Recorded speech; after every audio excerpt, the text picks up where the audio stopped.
Hello and welcome back to my channel. If you don't know me, I'm Danielle and today we are getting ready with me. That's why I look like this. But it was recommended to me to do some like get ready with me's, but also just like talking about different topics while I do so. So that is what we're going to try today. So today's topic was given to me by my dear friend Zoe, and today we're talking about comparison. But before we get into it, I just want to make a couple notes that what I'm doing today for getting ready is basically just what I've been doing for this time during COVID when I have to wear a mask all day, because if you haven't noticed, if you wear a lot of makeup and then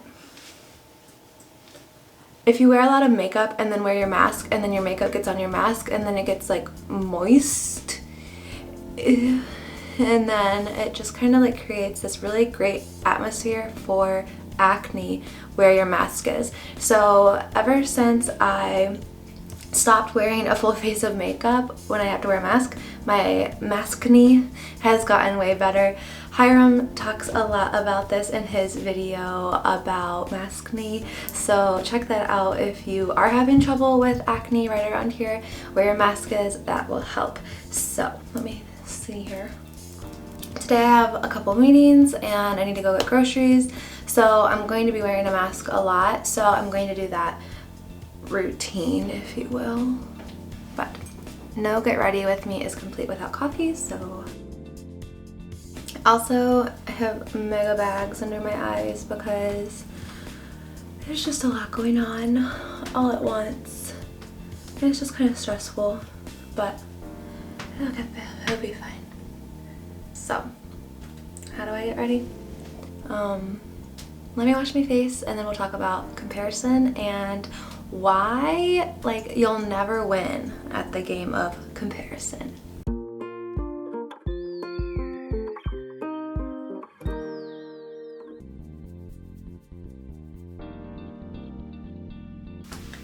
So because today's video isn't like my routine or anything, I'm not gonna like talk about all the products I'm using, but I will link them below.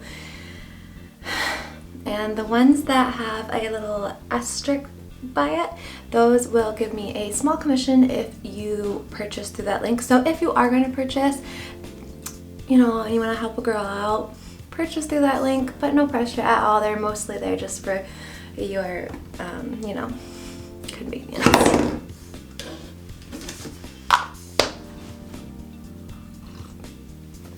So I was really happy that Zoe asked to talk about comparison because it's something I haven't talked about in a while, and it's honestly like one of my favorite things to talk about because as girls, women, whatever, it's something that we're all subject to even as you get older, so that's a little unfortunate, but it does get better.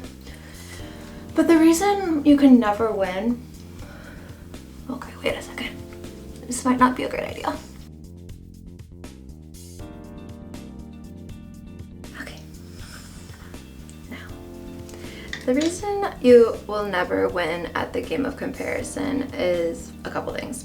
So basically, when you're comparing yourself to someone else, you're either feeling really bad about yourself or you're feeling really good about yourself because of how you perceive the other person. My camera is like not.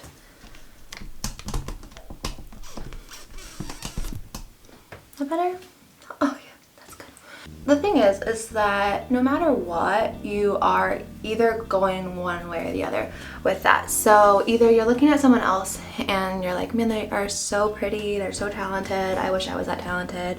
Oh, if only I was that talented. And you're feeling really bad about yourself. Or you're looking at someone and like, oh, they're so dumb, I'm glad I'm so much smarter. Or like, oh, they're so ugly, I'm so glad I'm so much prettier. Or like, look, I feel better about myself now because at least I'm not as fat as them. Like, right, like all of those sound so awful, but they're honestly like pretty common thoughts. Like, kind of exposing myself right now, but like they are thoughts I've had before and I think that they're pretty common. And mostly those were like high school thoughts, but the comparison game is still strong in your 20s. I can't speak to 30s yet, but I'm sure it's there too.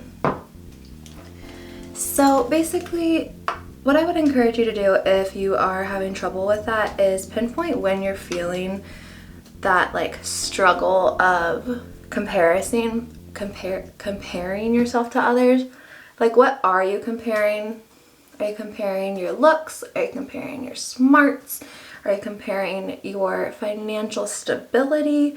Like, figure out what you're comparing, and that will kind of give you a clue as to what you need to work on for yourself, because what's happening is you are lacking self-confidence basically either way, because you're either lacking self-confidence so you're feeling bad about yourself, you don't see your worth, or you're lacking self-confidence so you are like, it's like coming out as like criticism towards other people so that you can feel better about yourself. So either way, it's kind of just always going to be that. So I think the key to overcoming self-confidence, or don't overcome self-confidence. The key to overcoming the comparison game is to, 1, know your worth, and 2, realize that someone else's success doesn't take away from your own, and someone else's positive attributes doesn't take away from your own. It's really posing no threat at all to you. So there's really no need to worry about it. And what's the word? Physiologically, biologically, physiologically, scientifically, as you get older, you tend to care less about what other people think, which is a God-given gift. So it does get a little bit better, but I find myself specifically, like, I struggle the most with the comparison game when I'm looking at social media, because, you know, everyone is just portraying like their best self, and that's natural, and it's common to feel that comparison game coming on when you are looking at social media. Because of that, it's really common. So that is a good time to just turn it off. I actually have a limit on my social media, so I don't spend more than an hour a day on it between the different platforms. That was really loud. But I put that limit on there because I notice when I spend more time than that, I just am scrolling, I'm thinking without even thinking, like I'm having subconscious thoughts of, am I living up to everyone else? And that is just not healthy. So stop comparing yourself to others. I think sometimes we think that, oh, well, it's okay if I'm looking at other people and saying that they're better than me because it's not so crude, or sometimes we might lean the opposite way, but both really have negative effects. So I think the key is just to be able to look at each other and see each other's gifts and ask like how you can complement each other. Not just in words, but like how can your skills and assets complement each other? And that will really get you a lot farther than the comparison game. My camera died, but I did finish getting ready, so here I am all ready to go. Okay, so don't forget, don't compare yourself to others because you'll never win. I love you lots. Bye!